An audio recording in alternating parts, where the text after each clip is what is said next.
మరి ఏం పాలిటిక్స్ చెప్తున్నాయో మనకు అర్థం కావడం. మరి అలాగే టెక్నికల్లీ అతను ఎయిర్లో ఉన్నట్టు కదా. అంతే, తప్పకుండా ఉద్యోగం లేదు ప్రస్తుతం, తప్పకుండా అసీం మునీర్కి ఉద్యోగం అయితే లేదు. సో మరి దాన్ని బ్యాక్ డేట్ వేసి ఆయన is calling the shorts. Correct. So but back ఎండ్లో దీనికి ఏం చేస్తారో మనకు తెలియదు.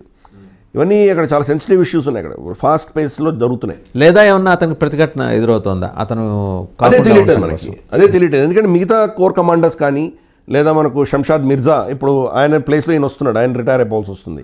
సో కాబట్టి అటువంటి వాళ్ళు ఏమైనా బ్యాక్ ఎండ్ నుంచి ఇంకేమైనా చేస్తున్నారా, అడ్మినిస్ట్రేషన్లో ఈయనకు వ్యతిరేకంగా ఏమైనా ఉన్నాయా, ఇవన్నీ కూడా ప్రశ్నలే, మనకు తెలియదు. మరి ఇటువంటి పరిస్థితుల్లో రాబోయే 2-3 రోజుల్లో నోటిఫికేషన్ వచ్చిందా సరే, రాకపోతే ఈయన ఏమైనా మళ్ళీ మిలిటరీ కూ చేసి దాన్ని ఏమైనా చేస్తాడు ఆయన, ఇవన్నీ కూడా చూడబోతే అలాగే అనిపిస్తుంది సార్. ఎందుకంటే మీరు అన్నట్టు ఇంతవరకు రాలేదు, ఎక్కడో ఎంతో కొంత 10-15% డెమోక్రటిక్ ఫోర్సెస్ అపోజిషన్ ఏదో ఉండి ఉంటుంది with in the party, with in the government, existing government. Even Shehbaz Sharif ఎంబడి ఉన్న వాళ్ళు కూడా అపోజ్ చేస్తూ ఉండొచ్చు. అండ్ బయట నుంచి ఇమ్రాన్ ఖాన్ ఇష్యూ ఒకటి, ప్రొటెస్టర్స్ వీధుల్లోకి వచ్చేసారు, అదొకటి వైలెంట్గా మారుతోంది. సో ఎలా ఇప్పుడు దీన్ని అడ్రస్ చేయాలనే దాని మీద మీమాంస పడుతూ ఇందులో భాగంగానే హమాస్ని ఏమైనా పిలిపించుంటాడేమో. అంటే హమాస్ తన అంతర్గతమైన విషయాల కోసం పిలవలేదు, భారతదేశంతో ఏదో చేయడానికి పిలిచాడు, అది ఫస్ట్ అర్థం చేసుకోవాలి. రెండవది, ఇమ్రాన్ ఖాన్ చనిపోయాడు అని చెప్పేసి అఫ్ఘాన్ టైమ్స్ అన్నటువంటి వాళ్ళు రిలీజ్ చేశారు. నెరేటివ్ ఇక్కడ పుట్టిందే కదా, తెలియదు, మనకు తెలియదు. అఫ్ఘాన్ టైమ్స్ నుంచి వచ్చింది, రిలీజ్ అయింది, అక్కడి నుంచి అయింది. అది ఒక క్రెడిబుల్ ఛానల్, అది కూడా మాకు విశ్వసనీయ వర్గాల నుంచి వచ్చాయని చెప్తున్నారు.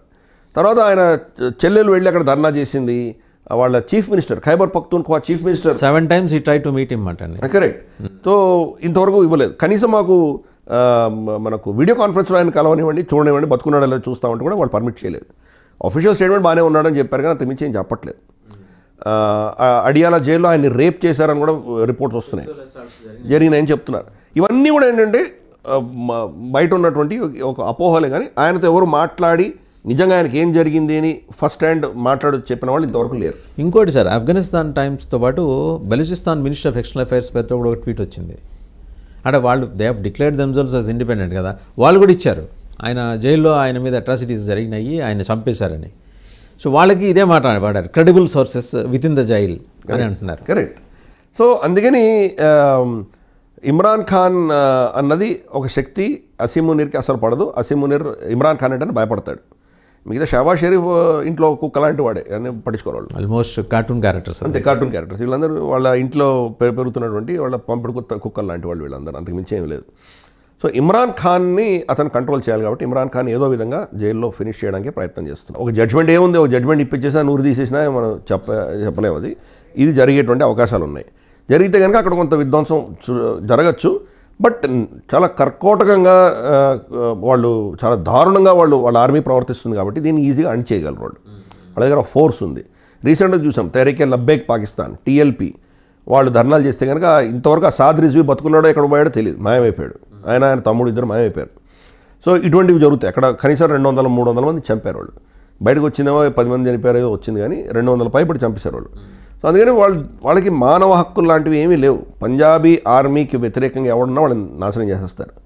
సో అది ఒకటి. ఆయనకు ఉన్నటువంటి ప్రెషర్, అంతర్గతంగా చాలా ప్రెషర్ ఉంది. భారతదేశం కొట్టిన దెబ్బకు ఆయన యొక్క ఇంటర్నల్గా ఆయన మీద గౌరవం తగ్గిపోయింది. వాళ్ళ ఇన్స్టిట్యూషన్స్లో ఎవరు కూడా ఆయన గౌరవించట్లేదు. అందుకని ఇవన్నీ last the battle very next day field marshal అయిపోయాడు. కరెక్ట్.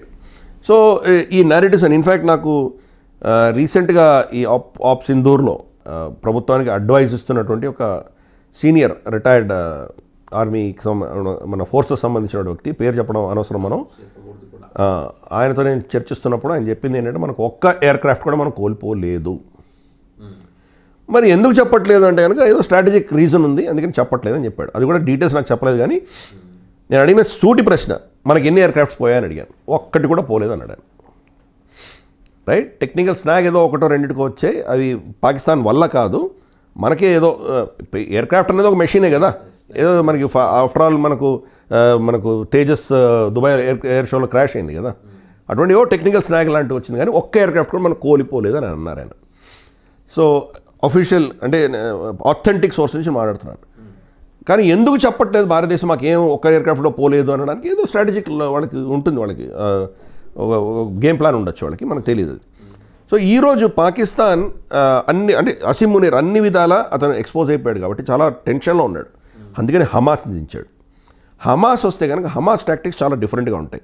వాళ్ళు కొన్ని సంవత్సరాలు, అంటే ఇది ఈ సంవత్సరం ఏం చేయాలని కాదు వాళ్ళు ప్లాన్ చేసేది, 20 సంవత్సరాలు 30 సంవత్సరాలు ప్లాన్ చేస్తారు వాళ్ళు. Vision days.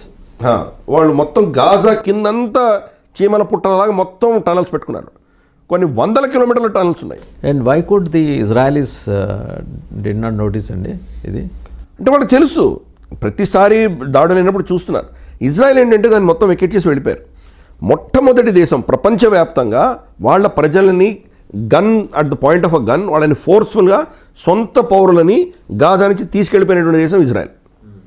గాజాలో జ్యూస్కి చాలా కిబ్బట్స్ అని ఉండేవి. వాళ్ళ కిబ్బట్స్ అంటే వాళ్ళ ఫార్మింగ్ హౌస్ అనుకుందాం, ఫామ్ హౌసెస్ అనుకుందాం, అటువంటివి. అక్కడి నుంచి వీళ్ళని వాళ్ళ సొంత పౌరులని, ఇజ్రాయలీ పౌరులని వాళ్ళు మేము వెళ్ళడానికి వీళ్ళు, మేము ఇంట్రెస్ట్ లేదు, మేము వెళ్ళము, నిరాకరిస్తున్నాం అన్న వాళ్ళని అందరినీ పట్టుకొని ఫోర్స్ఫుల్గా తీసుకెళ్ళి ఇజ్రాయెల్ తీసుకెళ్ళిపోయారు. ఆ భూములన్నీ మళ్ళీ వాళ్ళకి గాజా అడ్మినిస్ట్రేషన్కి అప్పచెప్పారు. ఒక్క సంవత్సరంలో ఇవన్నీ లూట్ చేసి పడేశారు. ఈరోజు ఏం పరిస్థితి ఉందో, అద్భుతంగా ఉన్నటువంటి ఆ ఫామ్ హౌస్లన్నీ హమాస్ వచ్చిన తర్వాత ధ్వంసం చేసి పడేసింది. వాళ్ళకు కొన్ని millions of tons of cement, pipe lines, construction కోసం వచ్చేవన్నీ కూడా కింద టనల్స్ కింద వాడుకున్నారు వాళ్ళు. ఎక్కడి నుంచి వస్తారు? ప్రపంచం అంతా ఏడుస్తోంది కదా. ఇరాన్ ఆ వెపన్ సప్లై చేస్తోంది వాళ్ళకి, టాక్టికల్ హమాస్కి ఫండింగ్ ఇస్తోంది. కానీ ఆ గాజా సిటీకి కన్స్ట్రక్షన్ కావాల్సినటువంటి మెటీరియల్ అందరు దానాలు చేస్తున్నారు కదా. మనకు సౌదీ, యుఏఈ,